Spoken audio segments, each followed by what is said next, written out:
BRS నేత కంచర్ల రామకృష్ణారెడ్డి తన స్థాయిని మరచి సీఎంపై వ్యాఖ్యలు చేశారని ఎమ్మెల్యే ఖమ్మం అనిల్ కుమార్ అన్నారు. కంచర్ల వ్యాఖ్యలు తమ పార్టీ నేతలను రెచ్చగొట్టేలా ఉన్నాయని ఫైర్ అయ్యారు. నయీం ఆగడాలు బీఆర్ఎస్ హయాంలోనే జరిగాయని, అతని అనుచరులంతా బీఆర్ఎస్ కౌన్సిలర్గా ఉన్నారని అనిల్ ఆరోపించారు.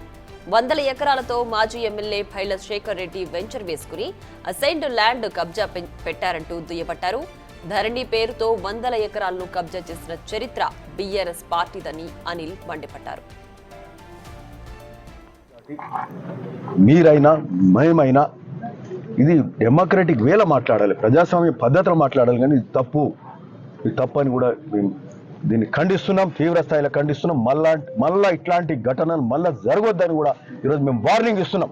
కంచర్ల రామకృష్ణ మీద మేము చెప్తా ఉన్నాం, ఇన్నిసార్లు నువ్వు ఒకసారి కాదు 10 సార్లు అంటే ఈరోజు ఆయన మీద తప్పకుండా కేసు బనాయిస్తాం, దానికి ఆయన మీద యాక్షన్ తీసుకోవాల్సిందే కూడా ఈ సందర్భంగా మేము పోలీస్ మిత్రులను కూడా కోరుతున్నాం.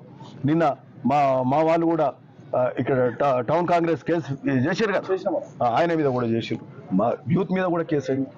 నిన్న మళ్ళా తర్వాత ఆడ ఏది అంబేద్కర్ చౌరస్తా దగ్గర మళ్ళా ఫ్లెక్సీల దగ్గర పెట్టి వాళ్ళు రెచ్చగొడతారు.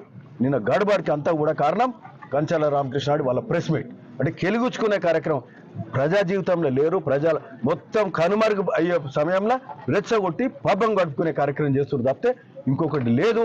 అది అయిపోయింది. మా వాళ్ళు యూత్ పిల్లలు ఇట్లాంటి చెదురుమదురు ఘటనలు గత 20-30 ఏళ్ళకెళ్ళి కూడా మీరు వెనక్కి తిరిగి చూడండి, మన గాంధీభవన్ దగ్గర కావచ్చు, ఇంకెక్కడైనా కావచ్చు. ఇట్లాంటి అంటే యూత్ను వినెవర్ నో మా సైకాలజీ ఎట్లుంటుంది. నిన్న పోయింది 7-8 మంది యూత్ పిల్లలు, 7-8 మందే పోయినరు. 7-8 మంది కాకుంటే 10 మంది పోయింటారు.